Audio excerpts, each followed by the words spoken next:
ओम श्री गुरुवे नमः। अखंडमंडलाकारं व्याप्तं येन चराचरं तत्पदं दर्शितं येन तस्मै श्री गुरुवे नमः। ओम शांति शांति शांति। प्रणाम भवन। श्री विचार सागर दर्पण स्वामी श्री मनोहरानंद जी महाराज का दिव्य ग्रंथ, जिसमें भगवान चतुर्थ तरंग चल रहा है और अवतारी शरीरों के ऊपर व्याख्या चल रही थी। तो कि अवतारी शरीर जो माइक होते हैं, ये जिज्ञासु का प्रश्न था। तो आज की जिज्ञासु की शंका है, भगवान तो फिर जो अवतारी पुरुष हैं उनके शरीर माइक होने के कारण उन पर भौतिक पदार्थों का असर भी नहीं होता होगा?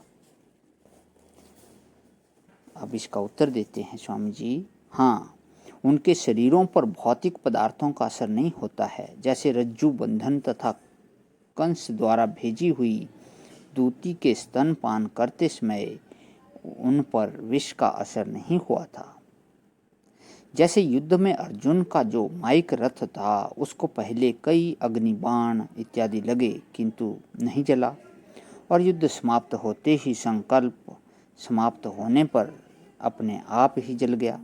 उसी प्रकार श्री रामचंद्र जी अथवा श्री कृष्णचंद्र जी को युद्ध में कभी कोई घाव इत्यादि नहीं हुए, और फिर संकल्प पूरे होने पर श्री कृष्ण जी ने एक बाण की लीला मात्र से ही शरीर को छोड़ दिया।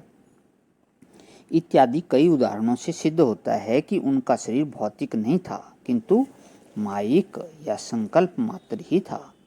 जैसे सृष्टि के आदि में जब प्राणियों के कर्म अपना भोग देने के लिए सम्मुख होते हैं, तब माया विशिष्ट चेतन आप काम ईश्वर में भी प्राणियों के कर्मों के अनुसार मैं जगत की उत्पत्ति करूं, ऐसा संकल्प होता है।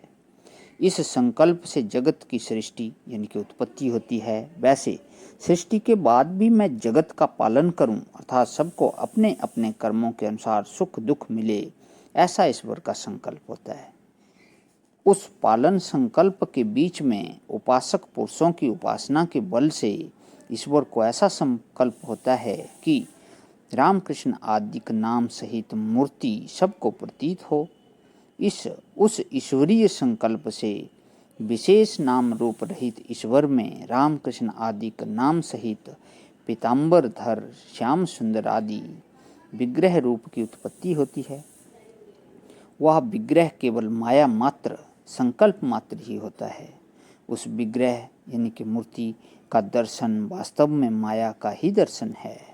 मोक्ष धर्म में भी कहा है, मोक्ष धर्म का एक मंत्र आया हुआ है, भगवान माया हयोषा मया सृष्टा यन्माम पश्यसि नारद सर्वभूत गुणे युक्तम नातु माम द्रष्टुमहर्षि।